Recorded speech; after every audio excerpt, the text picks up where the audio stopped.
Even if you've already tried a bunch of different ways to make money with your art, have you tried this one yet?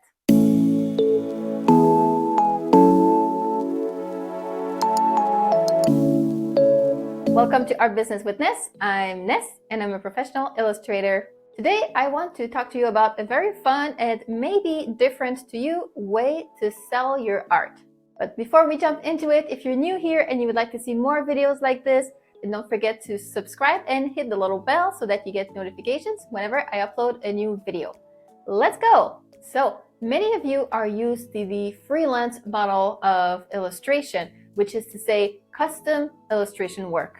If you have done personal commissions before, or illustrated a picture book, or done some editorial illustration, etc., those are all custom work opportunity. You have a client or a company that gives you a brief and you create the artwork to their specific needs. But that's not the only way to sell your art. Something else that maybe you'd like to try is art licensing. The fun thing about art licensing is that you create the art first and then you shop it around to different companies to see if they're interested in acquiring the rights to that artwork. If the company is interested in a certain design, then you will give them the rights to use it commercially to make money, and in exchange, they will pay you a fee.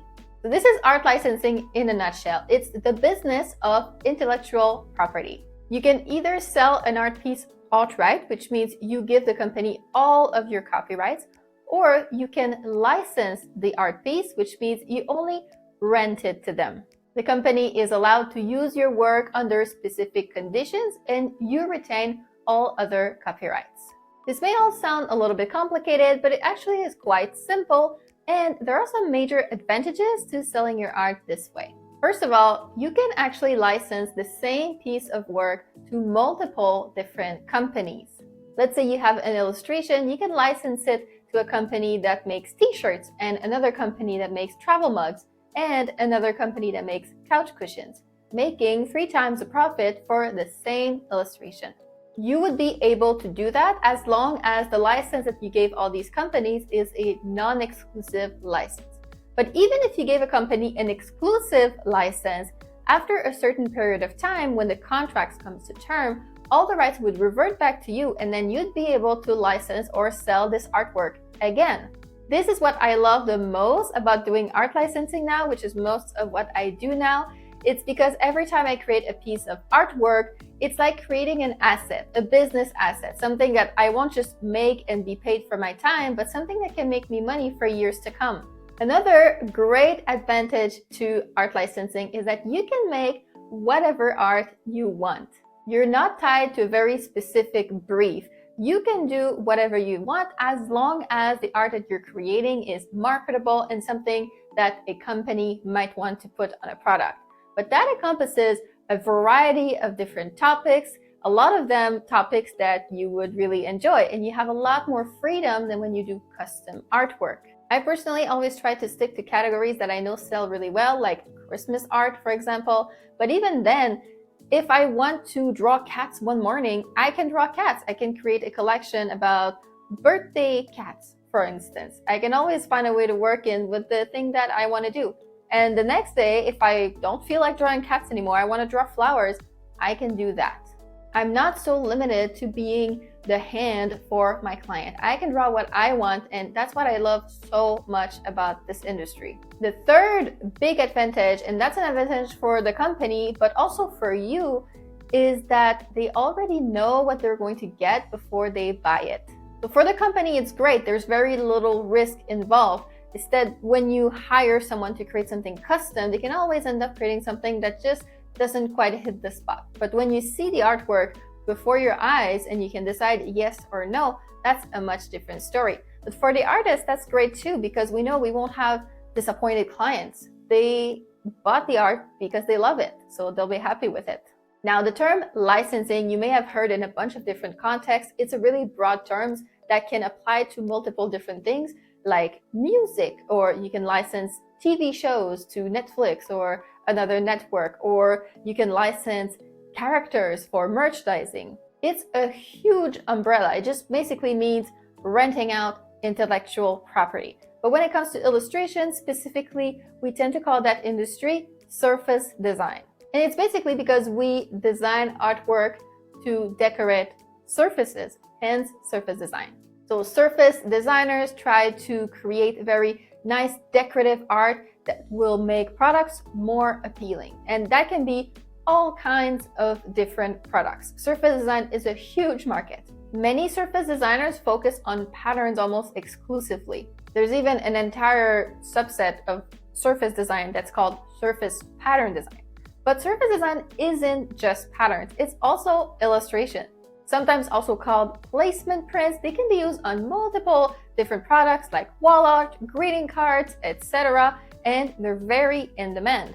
And it can also be other things such as border prints, for instance. Surface designers can license their artwork for products like puzzles, greeting cards, wallpaper, t-shirts, tea towels. The possibilities are almost infinite. But all the different products can be categorized roughly into 6 big categories. They are home decor, stationery, fabrics, children, apparel, and gifts. Gifts can basically mean, things like gift wrap or gift bags, greeting cards, or even party supplies or little things that can be given as gifts. All of that can be under the umbrella of gift. And within each of these 6 categories, there are multiple different products. You don't necessarily have to specialize in just one category of surface design. Some people do. Some people really enjoy a particular category and they really want to tailor their work to that.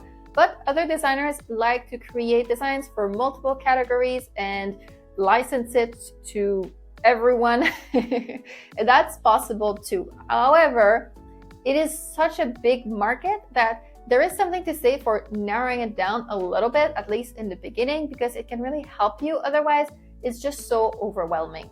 I myself have licensed designs for multiple categories, but usually I try to focus on one at a time. It helps me a lot when I create a design to picture a specific product in my mind. For instance, creating a pattern, I'm imagining this is going to be for a wallpaper. So it's going to have a much different tone and theme as if I'm thinking of a Christmas gift wrap paper, for instance.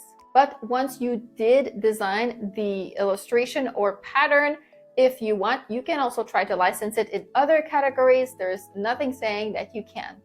If you're interested in getting into surface design and art licensing, here are some steps that I suggest you take to get started. First of all, step number 1, build your licensing catalog.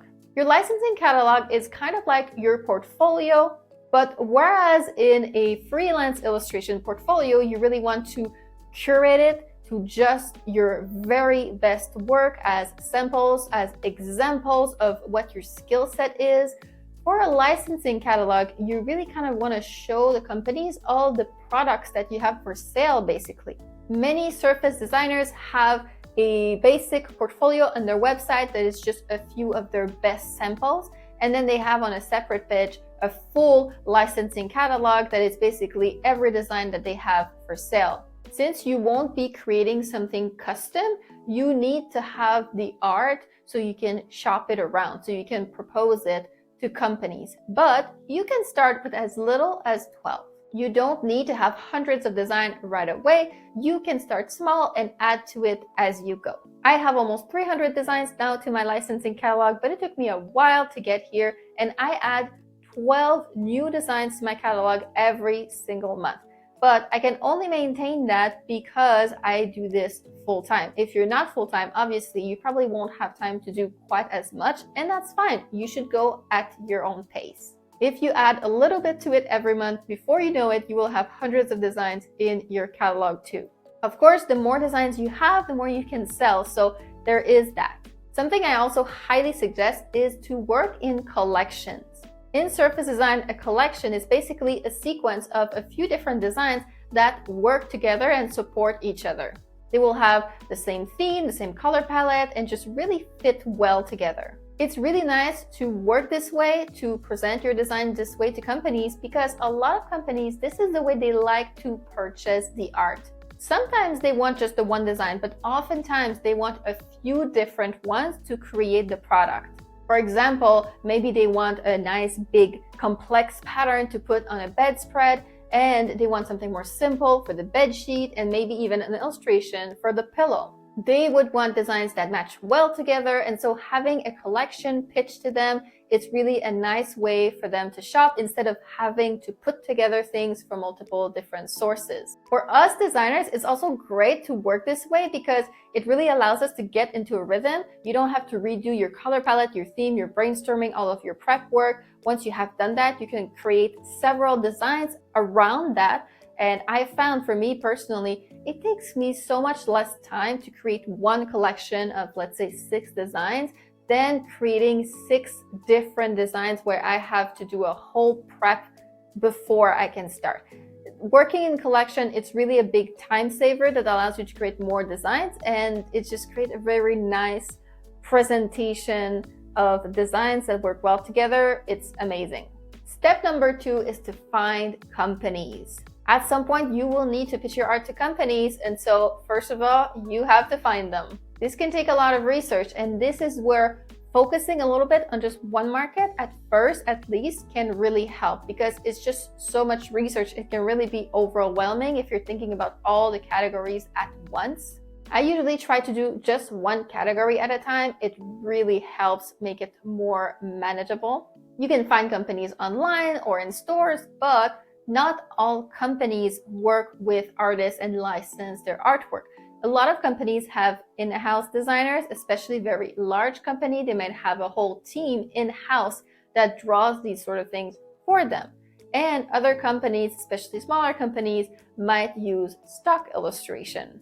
It can take some doing to find a good list of companies that you know for sure license work from artists. It can take trial and error, contacting them, getting told, oh no, we don't do that, etc. So it's a little bit of doing, but it's really worth it because you can keep your research for a long time. Step number 3 is querying companies. Next, it's time to pitch your work. And I know this can be really, really nerve-wracking. It's scary to put yourself out there and contact a company. But it's inevitable that if you want to get some work, you have to pitch your designs to company to see if they're interested. And it does get easier every time you do it.